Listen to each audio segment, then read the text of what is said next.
আজকে ব্রেকফাস্টে বানাবো ডালিয়ার ফেনে ভাত। এই জন্য আমি ছোটো বাটির 1 বাটি ডালিয়া নিয়ে নিয়েছি।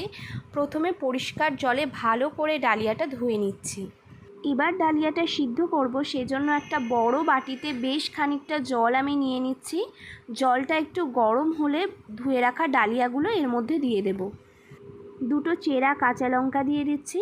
এবার গ্যাসের জোরটা কমিয়ে ডালিয়াটা বেশ খানিকক্ষণের জন্য ফুটতে দেব। আর এর মধ্যে আমি অর্ধেক চামচ নুনও দিয়ে দিচ্ছি। ডালিয়ার সাথে করব ঝুড়ো ঝুড়ো করে ডিম ভাজা, সেই জন্য প্রথমেই আমি একটা মিডিয়াম সাইজের পেঁয়াজকে ছোট ছোট করে কুচি করে নিচ্ছি। একটা লঙ্কাকেও ছোট ছোট করে গোল করে কেটে নিচ্ছি। পেঁয়াজ কুচি আর লঙ্কা কুচিটাকে একটা বাটিতে নিয়ে এর মধ্যে আমি 4টে ডিম ফাটিয়ে দিচ্ছি। আজকে দেশি ডিম ইউজ করছি আমি। আর এর মধ্যে অল্প পরিমাণে নুন এবং অল্প গোলমরিচের গুঁড়োও দিয়ে দিচ্ছি। ডালিয়াটা ওদিকে সেদ্ধ হয়ে গেছে, নুনটা একটু কম হয়েছিল, সেই জন্য আমি আরও খানিকটা নুন দিয়ে দিলাম আর গোলমরিচের গুঁড়োও দিয়ে দিলাম, এতে স্বাদটা আরও ভালো আসবে। সবার শেষে ডালিয়ার মধ্যে 1 চামচ ঘি দিয়ে দিচ্ছি। এবার ডিম ভেজে নেব। তাওয়াটা গরম হলে এর মধ্যে আমি সরষের তেল দিয়ে দিচ্ছি।